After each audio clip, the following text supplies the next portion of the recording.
Mm-mm.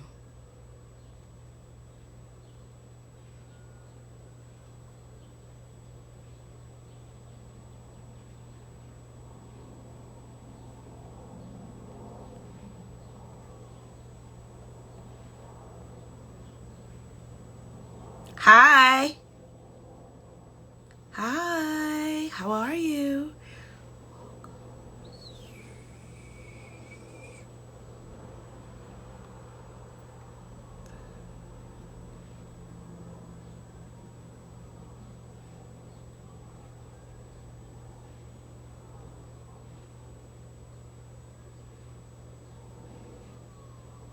How are you?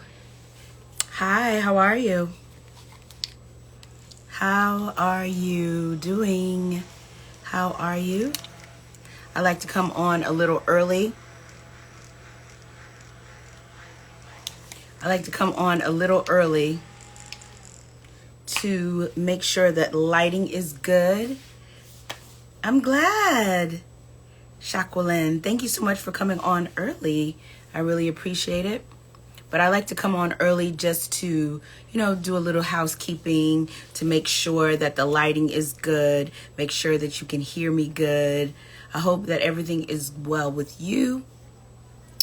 And I'm super excited about tonight because I love the Korean vegan. I just love the Korean vegan. Her voice is so soothing and her videos are so informative. It gives you a little insight about the Korean culture and how, she has been able to maneuver it, being a digital creator. And she is also a New York Times best-selling author, the Korean vegan cookbook.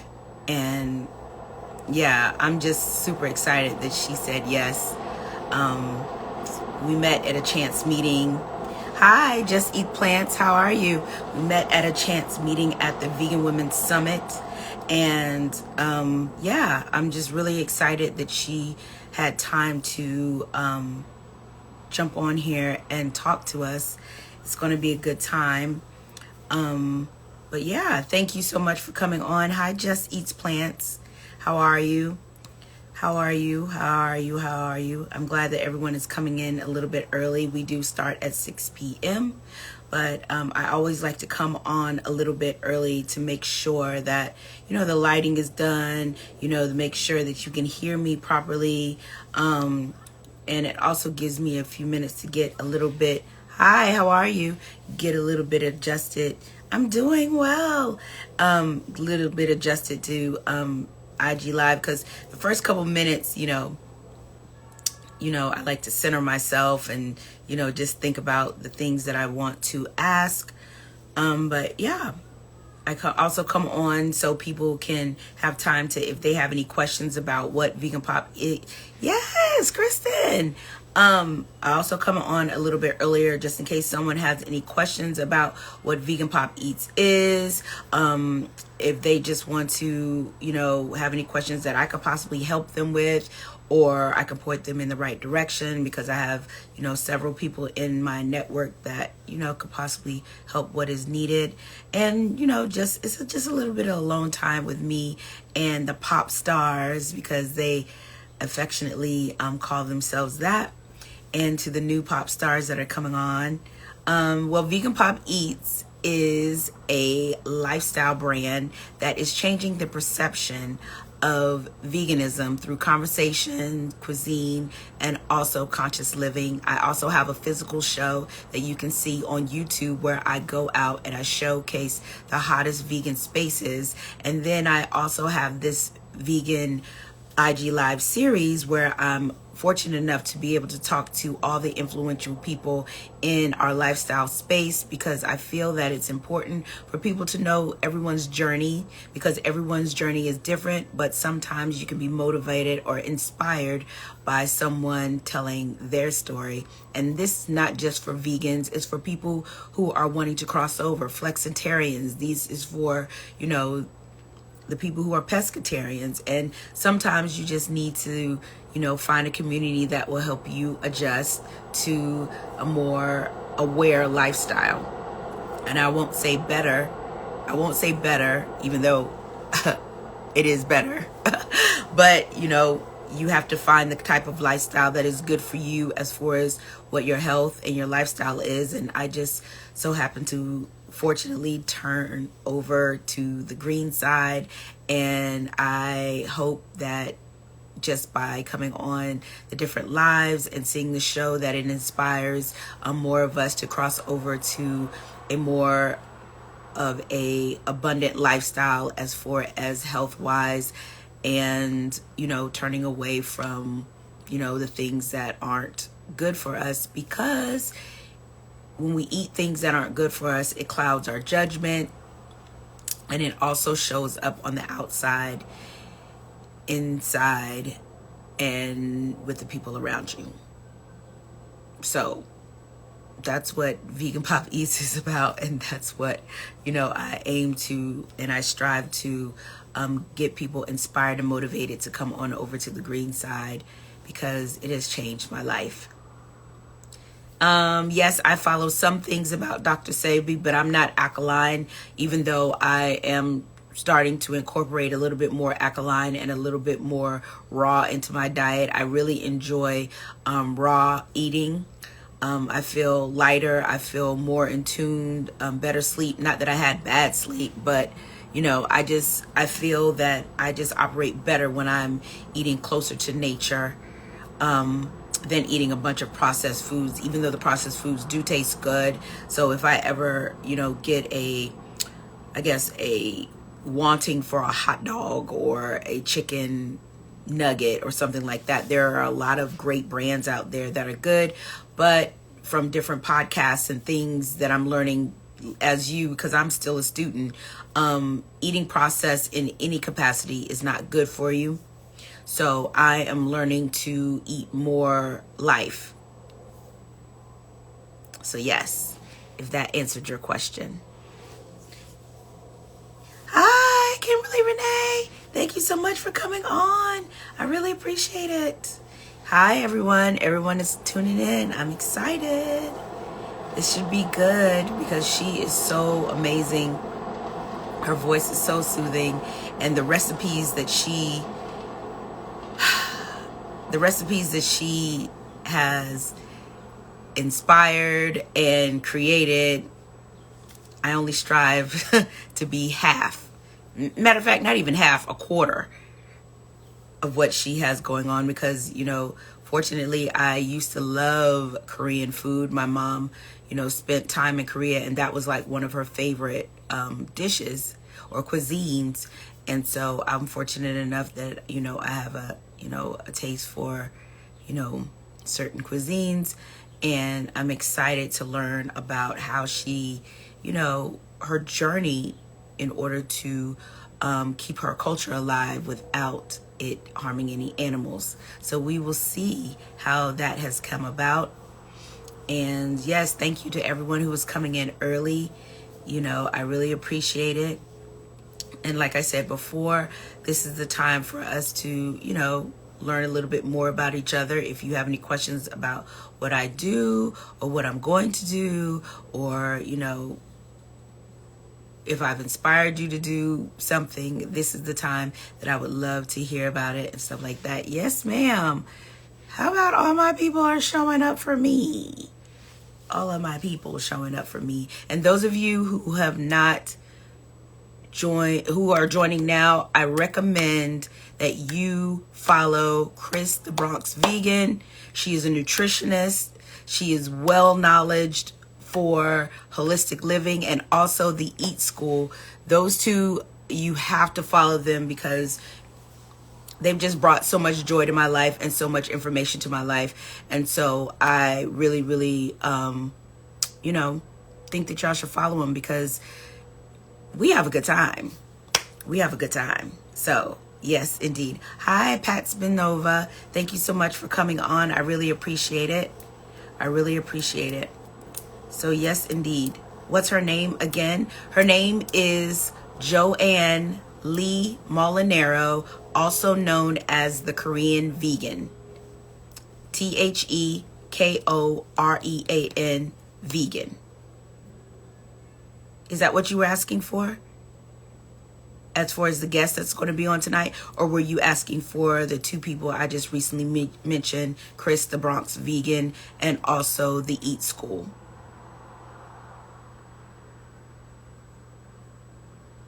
Okay, awesome. And if you have any other questions or anything, feel free. You can slide in my DMs. I love a DM slide. And what I don't know, we can find out together because I'm a forever student. The two people. Okay, yes. The Eat School and also Chris the Bronx Vegan. Yes, indeed. Hi, how are you? Thank you all so much for coming in. I'm super excited about tonight. Super excited about tonight. Okay. Awesome. Awesome, awesome, awesome. And that's what this is here for. This is, you know, a community as well of people who are vegans, non-vegans. So, yeah, if I can't answer it, I'm pretty sure someone will be able to answer your questions. Hi, how are you? Hi, Ami. My favorite vegan spots in New York City. Okay. So I really, really, truly, I love Vegan Hood. I love Aunts and Uncles. I love Cadence. I love Avant Garden. I really love Willow. I love Beyond Sushi. What's another one? Organic Grill is really good. Urban Dessert Lab, I really enjoy. I found a new spot called Plant Bar NYC, and it's a dope concept where you can get 4 different cuisines in one spot in one night. So if you want sushi and a burger, you can get that. If you want something else, and it's super dope, and it's vegan, and that's going to be my first episode for my physical show in June. So you'll learn a lot about that as well. Yes, she is here. Awesome. Yes, indeed.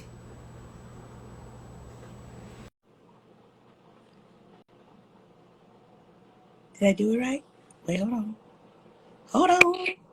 Hi! Hi, how you doing? How are you? Doing so good. How are you? It's been like months since we last hung out. I know. How's the move? It's really good. We got our last piece of furniture today. It was a sleeper sofa so that our mother-in-law has somewhere to sleep, and it fits perfectly. And everything is really, really good. Yes, I know that sunshine is everything compared to Chicago. It sure is. It's like, I think it was like the last time I checked, it was raining and, just gray and windy. And we haven't had a single bad day since we arrived Oh here. my goodness. Well, first of all, I just want to say thank you so much for taking time out to even, give me a few minutes, because Oh, you're dope. And if no one hasn't told you that, I just want to tell you that you're dope, because I've been watching your videos for a minute, and the way that you tell a story, the way that you emphasize your culture, and that's a big thing for me, because I'm always jealous of the people who keep the stories going, mm. because a lot of us, because African Americans and the way that we got here, we don't have those stories to tell to a certain degree. But I really truly enjoy just listening to how you tell these stories, how you are passing down the information from your culture, your youth, your time now. And I just think it's fantastic. I just really do. I really, really do. Well, thank you for inviting me. It's my pleasure to be here. Oh, no worries. I gagged. I Yeah. was just like, this is gonna be on my show. Yeah. I gagged. But anyway, we're gonna go ahead and get started. Thank you to everyone who is coming on tonight. This is a treat for me, and it is a treat for you. I am Angela Yvonne, and this is Vegan Pop Eats Live, where we are changing the perception of veganism through conversation, cuisine, and conscious living. And we have the pleasure of having the Korean vegan here, aka Joanne Lee Molinaro. I just want to say thank you so much. Thank you so much. Thank you so much. I'm so excited and I love the show. I think that what a great idea. Change the perception of veganism. Yes, indeed. Well, what I always like to do is that, each one of us have come to our animal-free lifestyle by different ways. I always like to ask, what was the catalyst for you to become a vegan? Yeah, so I think my story is it's probably a lot of people have heard this story by now. But in case you haven't, I went vegan because my then boyfriend, now husband, he wanted to go vegan. And I didn't want to go. I was not interested in veganism at all. I had to be fair, dabbled with vegetarianism for like a week or something like that. Earlier in my life when it was much harder. Like, I don't even know that most people knew what veganism was at that time, but it was largely because I loved animals. I really love animals to the point where sometimes it scares me, like how much I love them. So I knew in my heart that avoiding animal products was better for me, like mentally and emotionally, but I was just too attached to bacon and cheeseburgers and chicken and all those things. My boyfriends wanted to go vegan. I didn't want to join him. I had sort of this misconception, talking about breaking down the wrong conceptions of veganism. I had this misconception that a Korean person couldn't be vegan. I had never seen it before. So I Wow. I told them, no, you're on your own. But eventually, a lot of different reasons. I watched all the movies. I watched Cowspiracy. I watched Forks Over Knives and all those things. And my father was diagnosed with prostate cancer. And, sort of selfishly, it was getting kind of annoying to have to cook two different meals for every. Right. So, yeah, I decided to just try it out. And it turned out to be so much easier than I expected. So my mother spent time over in Korea because she Oh, was in the military. So uh-huh. I've tasted, the different cuisines and things of that nature when I was eating, meat and things of that nature. But I was reading that Korean food typically reflects the natural environment and cultural trends. So was it difficult to transition to veganize everything that you have been taught? Actually, that's kind of what I meant. Like, it was totally not as hard as I expected. Because as I think, that description sort of alludes to, the food is really about like what is available, what is Right. immediately available, and how do you create a sustainable way of eating. Korean food is immensely sustainable when you take out all of the westernization that has occurred over the past 40, 50 years. We're talking largely about vegetables, roots, soybeans. These are things that have fed humans for millennia. And the only little piece that kind of finds its way into many Korean dishes is fish sauce or Right. fermented paste. So that was really the challenge, is figuring out ways to maintain similar flavors and also the chemical properties, chemical microbiological properties of these ingredients in the fermentation process, so that I could eschew the fish sauce and the shrimp paste that is so endemic to our food. That wasn't as hard as I expected. So other than Korean food, what do you like? What do you like to veganize? Because I know that you're just not eating like Korean food every day, all day. No, I'm not. I probably, if I could, I would probably eat Korean food almost every day. As I Right. get older, I find that is the food that I prefer the most and that my body also responds well to. But since my mom doesn't live with me and refuses to live with me, I do love to eat Mediterranean food, whether that's, Italian food. My husband is Italian American, so we eat a lot of pasta and Italian inspired cuisine. I also love like Lebanese food, Persian food. like, we're going to a Mediterranean restaurant today for dinner. I also love Chinese food. I basically love all food. I would say American food is probably the least interesting. American food, Right. I used to love eating fried chicken. That was probably one of my favorite dishes. My father and I, we both share that in common. And so oftentimes I'm trying to figure out ways to perfect the vegan fried chicken sandwich, which I think I have. A lot of it is in the sauce, to be honest. So yeah, basically anything good and delicious. And I try to keep it healthy. So I came across you on Instagram like everyone else, but what really gets me is, like I said earlier, that you are telling these stories while veganizing Korean food. Why was that intentional, and what was the thought process when you decided that, this is how I'm going to deliver content? Because each person delivers content different ways, but yours is so soulful. Why did you want to include your storytelling as far as like with your mom and when you got married and when you're running and things of that nature? Why was that so intentional for you? Well, in 2017 was when I started writing these stories, if you will. I had been writing a lot prior to that time on a different internet platform that is not Instagram. It was where I really started to fall in love with writing again. I used to write a lot when I was in high school, and then I got to college, I wrote then too. And after law school, I basically stopped writing in any way creatively. So I reacquainted myself with that creative love in 2010 through about 2013.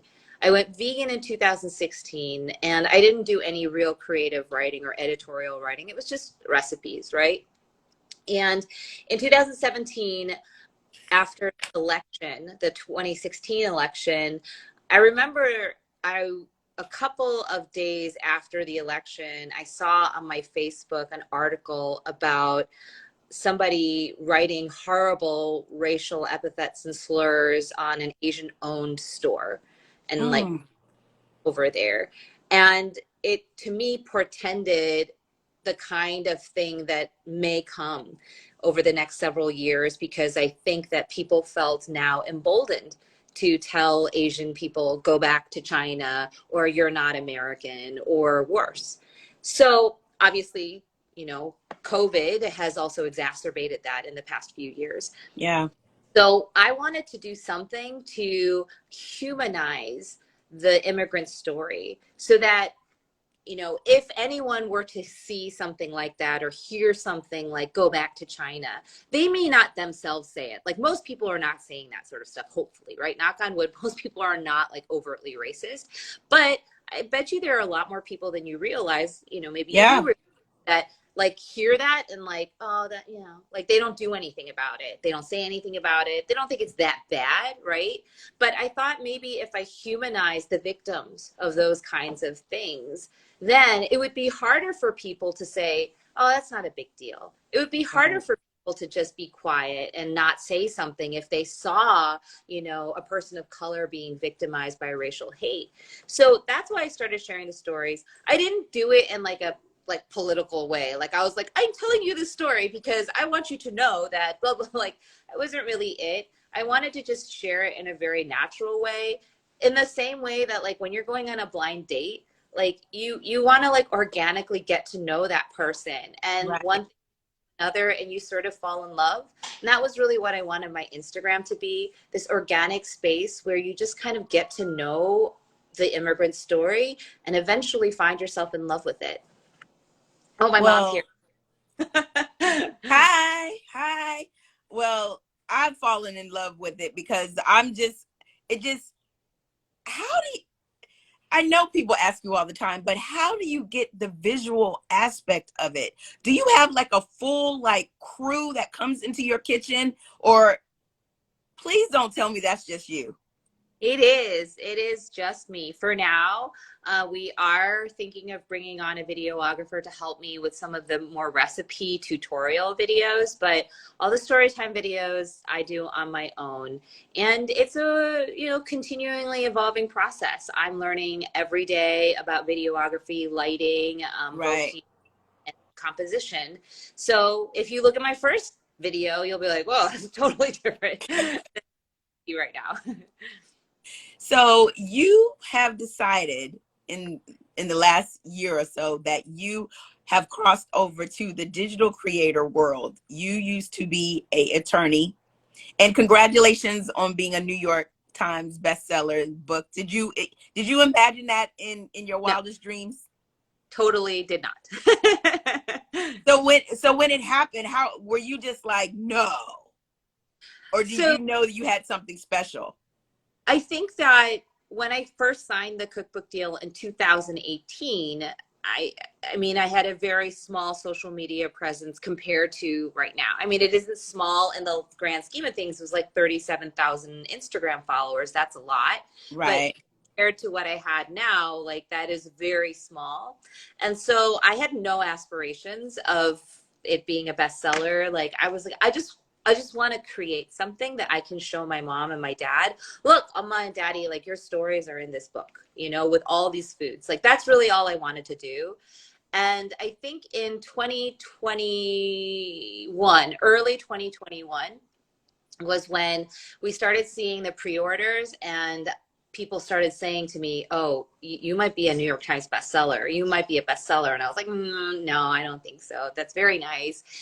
But the more and more like pre-orders started to roll in, my publisher, my agent, my, publicist, they were all like, no, we think that you have a good shot. So then I think around June of July, a few months before the book came out, then it became a concerted effort. Like, well, if I have a shot, why not go for it? Right. Did. Oh my goodness. Oh my goodness. So with you crossing over from being an attorney to a digital creator, what did you what tools did you bring along with you to support you being a digital creator? Because those are two different worlds, but I know that some of the skills, I guess, transitioned to help you be in this space, because this is a totally different world. And what do you wish that you would have known when you crossed over to be a digital creator? Those are great questions. So the first question I would say is if I had just stuck to sharing recipes and doing recipe videos, then there would have been very little carryover from my first job to my current job. There's not a lot that would have overlapped other than, I don't know. Like, honestly, don't know. Like, maybe organized, like being organized, right? But because what I try to do is build in a kind of advocacy in all of the work that I do, well, that was what I was. I was a professional advocate for 17 years. My style of advocacy is different. And what I learned as a lawyer was that you don't just find the person that's a good lawyer and copy them. What they do well may not be what you do well. You have to find your own way to speak your voice.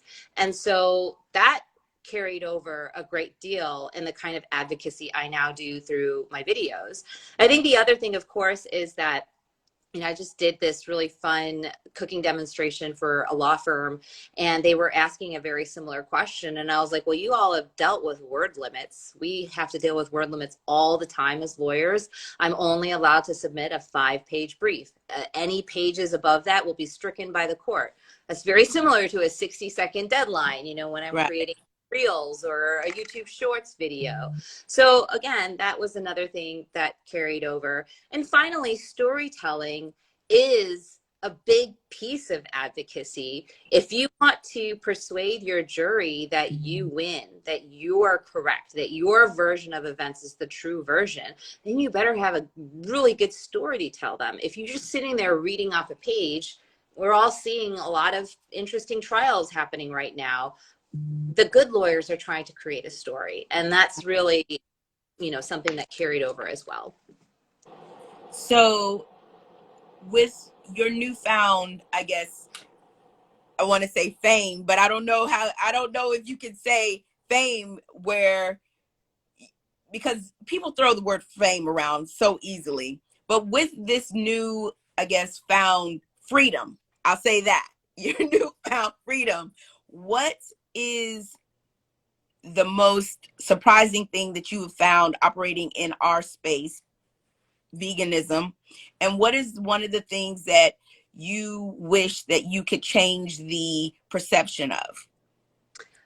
So those are great questions. Let me answer the second one first so that I don't forget it. The thing that I wish that I could change the perception of is that all vegans are assholes. I get that so much, like especially on TikTok. I mean, where I feel like I think on Instagram, vegans have really done a good job of being good ambassadors and being like, you know, cool people.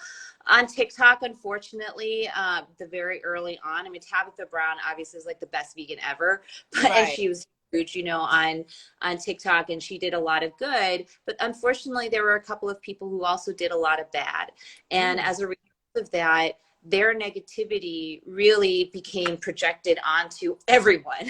And as soon as like people found out I was vegan, they immediately were just like, oh, you're a horrible person, you're judgmental, vegan people suck, and blah blah blah. They just had to deal with so much of that.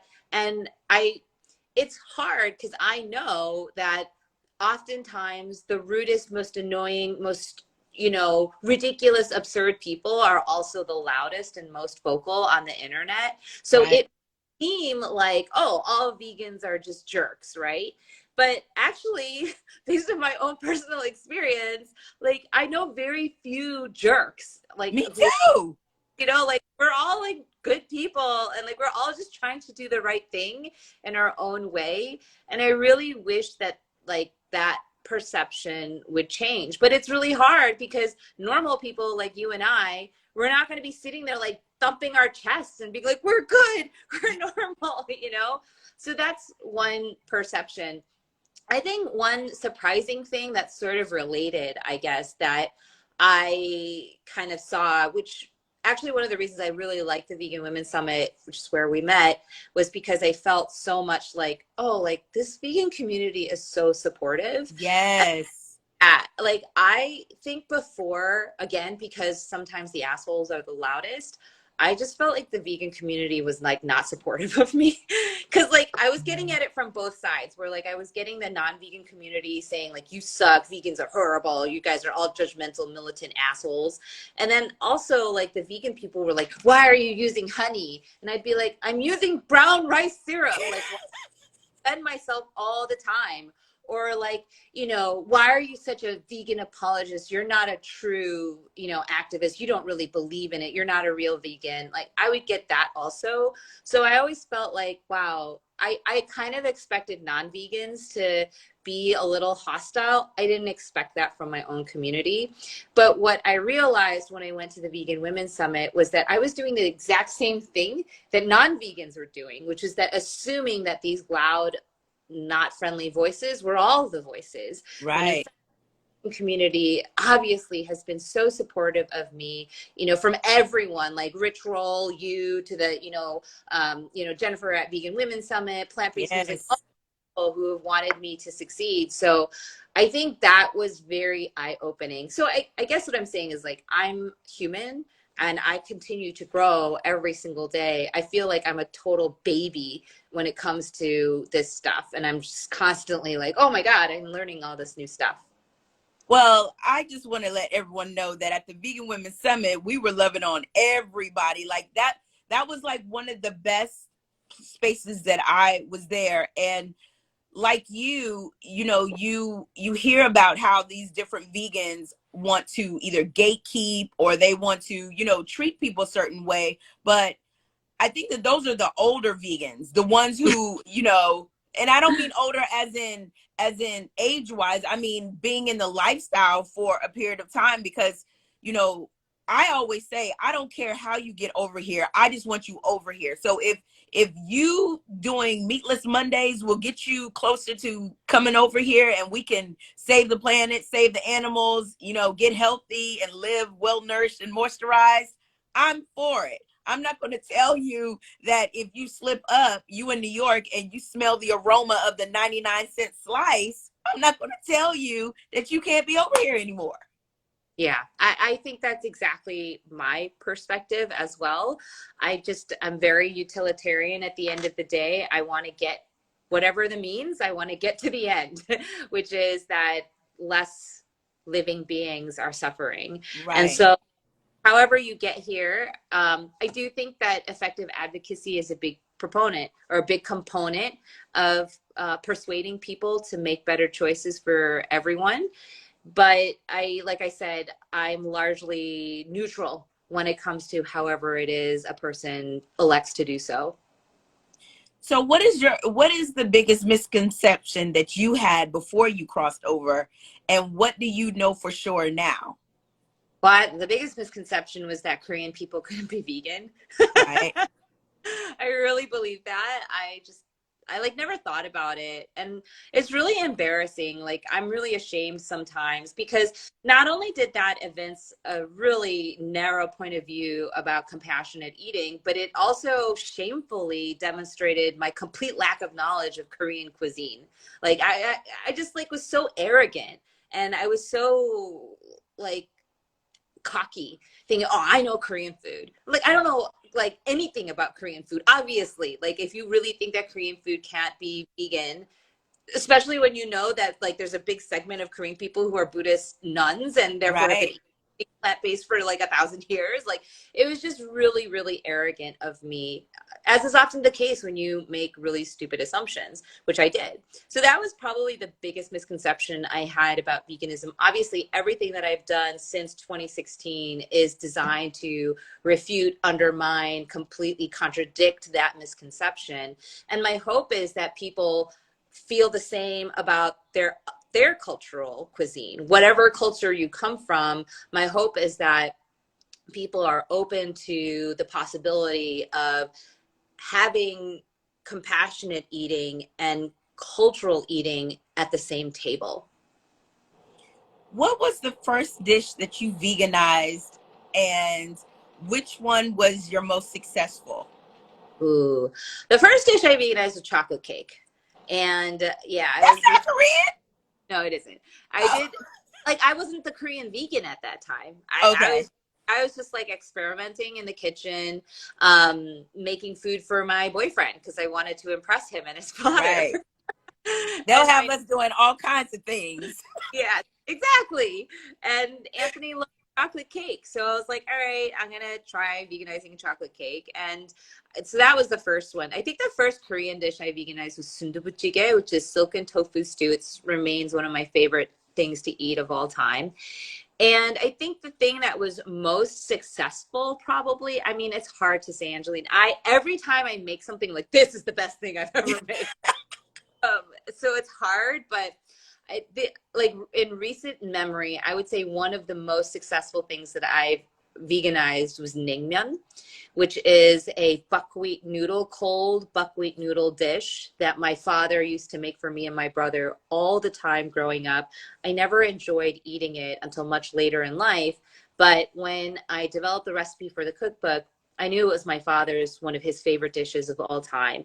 And so serving that dish to him was very special to me because I knew it was sort of like make or break, and he luckily really, really enjoyed it. So to me, that was one of the bigger successes. So I recently saw the your video where you were talking about your mom, Oma, right? Mm, Is that how you say it? yes. What was the dish? Because mothers are always critical, and you were telling the story about, well, I'm not going to be an attorney anymore, and I'm about to I'm about to come on over here where we don't know what's going to happen, but I'm coming over here. What was the dish? Because I know there was a lot of pushback because, parents just, you got that degree, that's where you're supposed to Yeah. be. I don't care what's going on. But what was the dish where you knew you had her? Mm, you know, oh, that's a good question. I remember the cover of my cookbook is jjajangmyeon. And that is another one of my father's all-time favorite dishes. My dad loves noodles. Like it doesn't even have to be Asian. Like he loves pasta. He just loves noodles slurping, right? That Right. act. So the noodles, they're like Chinese Korean noodles called jjajangmyeon. We've been eating since I can remember. It's very like special occasion kind of meal. And my brother invited us over to Seattle when his baby was born. So my mom and my dad and I, and I can't remember who else was there. We all rented an Airbnb in Seattle to be near my brother. And so we could see the baby as often as we wanted. And one night I said, Mama, I'm going to make jjajangmyeon for everyone. Everyone come over. I'll make focaccia bread and jjajangmyeon. That's what I said. And so I made jjajangmyeon. And I remember my mom specifically saying, don't make a lot. Like, just don't make a lot. And I was like, okay, that's fine. I won't make a lot. So I didn't make a lot. And everyone was licking their bowls clean. And my dad said, you should open a restaurant. And my mom said later, I told you not to make a lot because I didn't think it would be good. And I didn't think anybody would want to eat it. Oh, So delicious. Look at this. We all ate every last scrap of it. It was so good. So that to me, did it win her over and make her a believer in, quitting my job as a lawyer? Probably not. But it definitely proved to her like, hey, vegan food like is great. Like right. any different from the original. Yes, indeed. Well, I just want to say that you're doing great. What do they say? You're doing great, sweetie. Thank you. You're doing great. And I'm just so, I could talk for days, but I know that your time is very valuable and you're going to eat Mediterranean food in LA. Yes. When we're yes. up here in New York, not knowing what kind of weather we're going to have this week. But I just want to say thank you again. And for those of you who have not gone to her IG page, you're doing yourself a disservice, because it will inspire you to learn about your culture. It will inspire you to cook more, and it will inspire you to discover your authentic self. Thank you so much. Thank you so much. Thank you so much. And I will be seeing you soon. Thank you for your time. And oh my God, I had the Korean vegan on. Everyone, I'm so geeked. have So a great geeked. rest of the day. Thank you so much, and you have a great day. Thank you to Bye. everyone who came on. Bye. Yes, indeed. Thank you to everyone who came on. I really hope you got something from that, and we will be seeing you next week. I have some other good ones popping up too, so y'all make sure that you tune into Vegan Pop Eats Live, and thank you so much once again.